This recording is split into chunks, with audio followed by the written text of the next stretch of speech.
Hello friends, good morning, good afternoon, good evening. कैसे हैं आप लोग? आई होप आप लोग अच्छे होंगे। आज मैं आप लोगों से डिस्कस करने आया हूं सीए इंटर ग्रुप वन की अकाउंटिंग के बारे में। मैं यहां आप लोगों से डिस्कस करूंगा दो बातें। पहली बात, पास्ट पेपर के एनालिसिस से हर चैप्टर का कितने मार्क्स का वेटेज है, मैं वो डिस्कस करूंगा।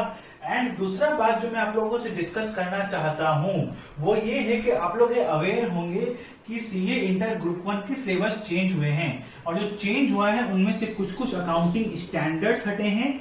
जैसे हो गया आपका 4 हो गया, 17 हो गया और 22 हो गया।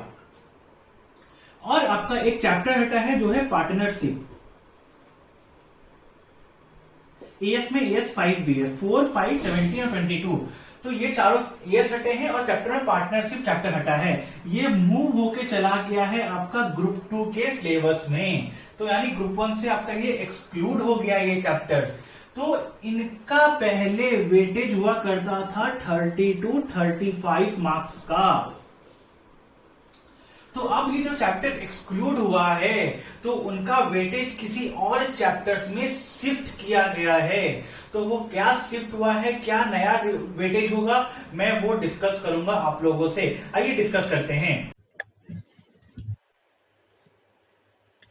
हाँ तो फ्रेंड, जैसा मैं बोल रहा था आप लोगों को कि आईसीआई ने अपना वेटेज भी सिलेबस चेंज के कारण अपना वेटेज भी चेंज किया है हर मॉड्यूल के लिए।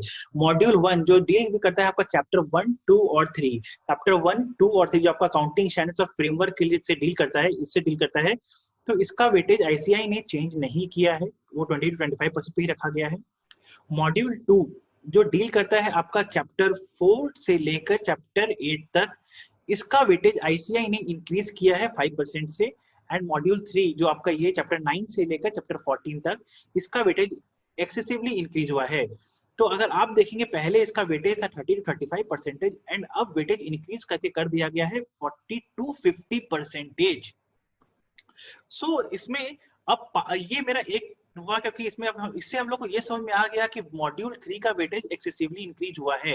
एंड अगर आप पास्ट ट्रेंड्स से देखा जाए तो पास्ट ट्रेंड्स के अकॉर्डिंग हमारे जो चैप्टर्स हमारे लिए इंपॉर्टेंट हो जाते हैं वो होते हैं cash flow statement, financial statement of companies, investment accounting और इनकम्प्लीट रिकॉर्ड्स। ये पास्ट टेंस है। तो और अगर इस बार का आप एमटीपी भी देखेंगे तो इस वेटेज का इफेक्ट जो आईसीआई ने निकाला है वो इसका वेटेज का इफेक्ट एमटीपी में भी दिया है। देखिए मॉड्यूल 1 में इसने वेटेज इंक्रीज इसका इंक्रीज करके 5 मार्क्स से 12 मार्क्स कर दिया कैश फ्लो स्टेटमेंट को। फाइनेंशियल स्टेटमेंट कंपनी जो जनरली 10 से 15 मार्क्स का आता था उसको 20 मार्क्स का क्वेश्चन पूछा है एमटीपी में। एंड इन्वेस्टमेंट अकाउंट जो जनरली 5 से 10 मार्क्स का आता था उसको इंस्टीट्यूट ने 15 मार्क्स का पूछा है। इनकम्प्लीट रिकॉर्ड जो जनरली 10 मार्क्स का आता था उसको 16 मार्क्स का पूछा है आईसीआई ने। तो मेरा ये जो आई कैन एज्यूम कि आपका चैप्टर 14 ये चैप्टर 14 आपके लिए इंपॉर्टेंट हो जाएगा। यहाँ पे चैप्टर 9 आपके लिए इंपॉर्टेंट हो जाएगा। चैप्टर 3 का जो कैश फ्लो स्टेटमेंट वाला पार्ट है वो इंपॉर्टेंट हो जाएगा। And financial statement of companies important हो जाएगा।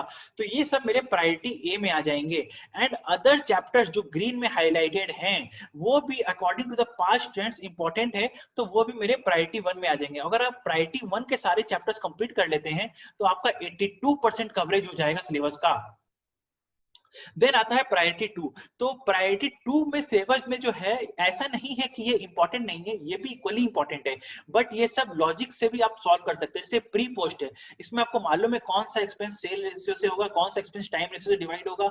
बोनस इशू की जनरल एंट्री जो होती है वो आपको आइडिया होती है, आपको पढ़ने से अंडरस्टैंडिंग आ जाती है। ये 12 अगेन एक लॉजिक सिंपल सा एएस है। एएस 1 अगेन एक सिंपल सा एएस है, बहुत कभी टेस्ट होता है कभी टेस्ट नहीं होता है। देखिए मई नवंबर 19 एंड मई 18 में अगेन ये टेस्ट नहीं हुआ था। फिर आता है आपका third category that is priority 3। तो ये भी ऐसा नहीं कि इंपॉर्टेंट नहीं है, ये भी इंपॉर्टेंट है बट इसमें टाइम कम डिवोट करना है। मैंने जो प्रायोरिटी वाइज डिवाइड किया है ये मेरा इसमें priority wise because of time, इसमें आपको टाइम ज्यादा डिवोट करना है, इसमें आपको कम उससे कम डिवोट करना है, इससे आपको उससे भी कम टाइम डिवोट करना है।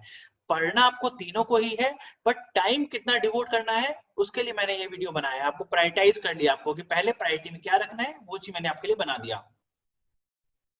तो इसमें आपको अकाउंटिंग स्टैंडर्ड्स का इंट्रोडक्शन, उसके लिए क्वेश्चन आई थिंक अभी आज तक पूछा नहीं गया है।